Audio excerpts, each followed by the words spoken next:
Hi everyone, welcome to Nihon Hack. Today I'm doing part 2 of the hidden bar video. So today I'm going with a couple of friends and we're going to hit up a few of the hidden bars that I have found through either word of mouth or internet research. So without further ado, let's go.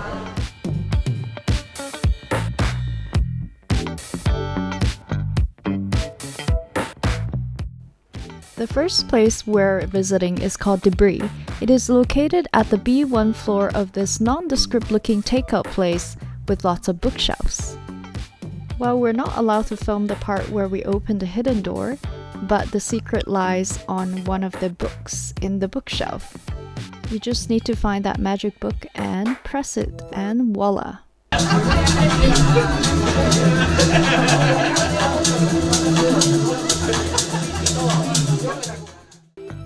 Behind the bookshelves of Debris, you'll find a cool neon light inspired retro looking club full of dancing locals.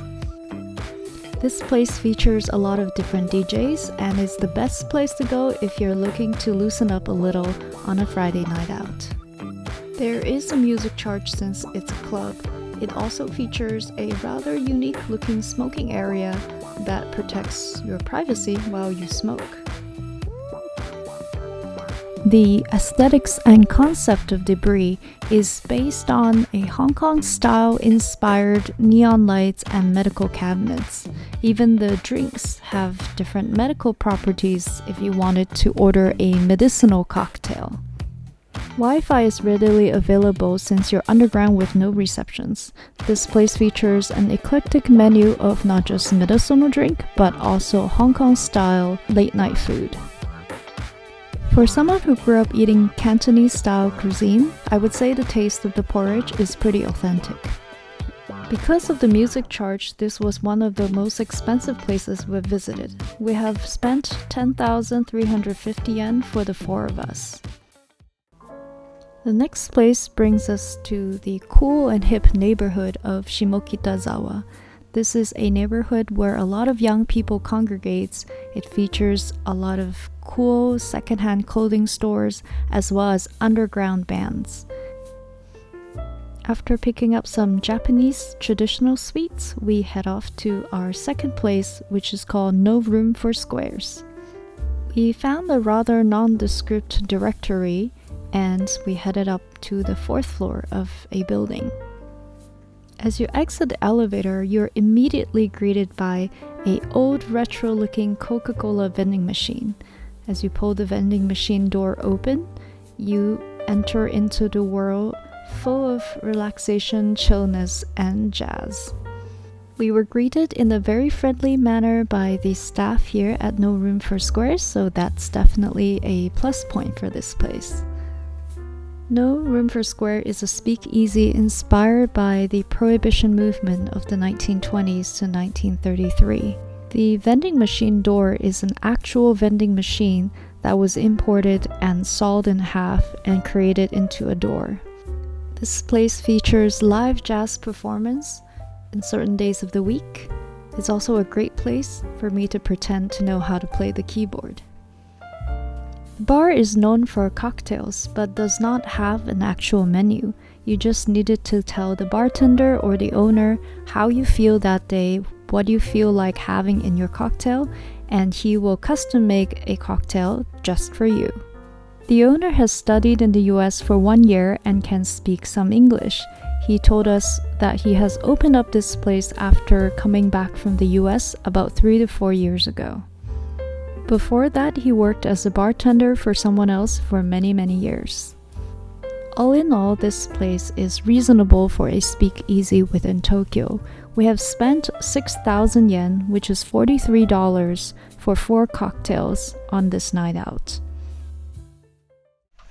So we couldn't finish going to all the bars in one night, and tonight is going to be a continuation. And so tonight we're going to something called an izakaya. These are bars that include food.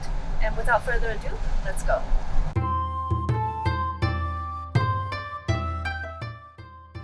Sangenchaya is another neighborhood that is crisscrossed with tiny walkways and full of surprises at every turn. There are lots of tiny bars that are littered across these narrow streets, and we are looking for one of the most hidden one amongst them all. The third place we're visiting is called Kiura. From the outside, it looks like a small, innocent, traditional sake shop, but don't let that fool you. The store over here. There you go. It's the izakaya. Once you enter behind the hidden door, you notice that this Japanese sake tapas bar is teeming with life. This is a great place to go if you're looking for something a little more Japanese and a little bit different. The staff is very friendly here, and they even put a little welcome card for me on the table. Kiura specializes in sake and different types of Japanese tapas cuisine. The menu is unfortunately only in Japanese, so we would suggest talking to the staff and asking for recommendations if you cannot read the menu. We were impressed by both the food and sake we have tasted here at Kiura.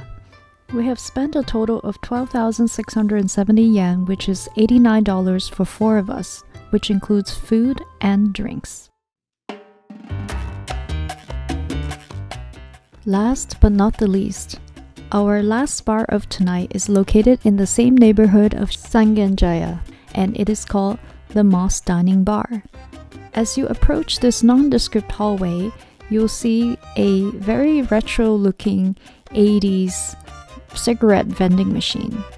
Once you enter through the hidden vending machine door, you're immediately greeted by an explosion of eclectic artistic expressions. Moss is a local shisha bar with 11 years in operations. We were greeted by lots of happy patrons as we enter the bar. The front of the bar is a dining hall area, and as we walk towards the back of the bar, there's a semi-open space with lots of couches and relaxation area. We luckily found a seat at the back of the bar, which has a very hipster vibe. Inside Moss, you'll find a collection of many different knickknacks, from stained glass lamps to Teletubbies. The atmosphere here is very relaxing and in a true sense a community bar. On every Sunday, you're able to bring your own food here and order drinks. The drink menu here has a very wide selection, and it should satisfy different types of drinkers, from cocktails to beers. But the most interesting of all is that instead of snacks, here you can opt for a tequila shot to start your night. This definitely helps you forget about the worries of your 9 to 5 and really start enjoying your time with your dear friends. The price of Moss is quite reasonable. We spent 6,780 yen, which is $48 for 5 people. So, guys, what do you think about the 4 hidden bars we just covered? Please leave me in the comments below, and please give me some suggestions about what I should do next. If you like this video, please like, share, and subscribe. It will really help encourage me to make more videos like this. And thank you so much for watching. Bye!